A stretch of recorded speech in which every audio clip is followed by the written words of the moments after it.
കേരളത്തിൽ ജൂലൈ 8-ാം തീയതി ചൊവ്വാഴ്ച ദിവസം കനത്ത മഴയും ബസ് സമരവും വിദ്യാഭ്യാസ സ്ഥാപനങ്ങളുടെ അവസ്ഥ എങ്ങനെ ആ ഒരു അപ്ഡേഷനാണ്. വീഡിയോയിലേക്ക് മുൻപ് വീഡിയോ ലൈക്ക് ചെയ്യുക, ചാനൽ സബ്സ്ക്രൈബ് ചെയ്യുക.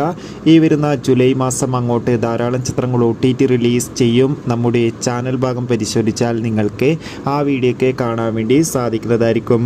സംസ്ഥാനത്ത് വരും ദിവസങ്ങളിൽ കനത്ത മഴയ്ക്ക് സാധ്യത ഉണ്ടാകുമെന്നാണ് കാലാവസ്ഥാ നിരീക്ഷണ കേന്ദ്രം അറിയിച്ചിട്ടുള്ളത്. കണ്ണൂർ, കാസർഗോഡ് ജില്ലകളിലൊക്കെ ശക്തമായ മഴയാണ് ഇപ്പോൾ പെയ്തുകൊണ്ടിരിക്കുന്നത്. അതുകൊണ്ട് തന്നെ ഈ രണ്ട് ജില്ലകളിലും ഓറഞ്ച് അലർട്ടാണ് പ്രഖ്യാപിച്ചിട്ടുള്ളത്. അതോടുകൂടി നിലവിൽ വിദ്യാഭ്യാസ സ്ഥാപനങ്ങൾക്ക് അവധിയൊന്നുമില്ല. എന്നാൽ ദുരിതാശ്വാസ ക്യാമ്പുകൾ നടക്കുന്ന വിദ്യാഭ്യാസ സ്ഥാപനങ്ങൾക്ക് മാത്രമാണ് നിലവിൽ അവധി പ്രഖ്യാപിച്ചിട്ടുള്ളത്. അതോടുകൂടി ജൂലൈ 8-ാം തീയതി ചൊവ്വാഴ്ച ദിവസം കേരളത്തിലെ സ്വകാര്യ ബസ്സുകളെല്ലാം പണിമുടക്കുന്നുണ്ട്. അതുകൊണ്ട് തന്നെ വിദ്യാഭ്യാസ സ്ഥാപനങ്ങൾക്ക് അവധിയൊന്നുമില്ല. പകരം വിദ്യാഭ്യാസ സ്ഥാപനങ്ങൾ എന്തായാലും തുറന്ന് പ്രവർത്തിക്കും. എന്തായാലും കാത്തിരിക്കാം കൂടുതൽ അപ്ഡേഷൻ അറിയാൻ വേണ്ടി.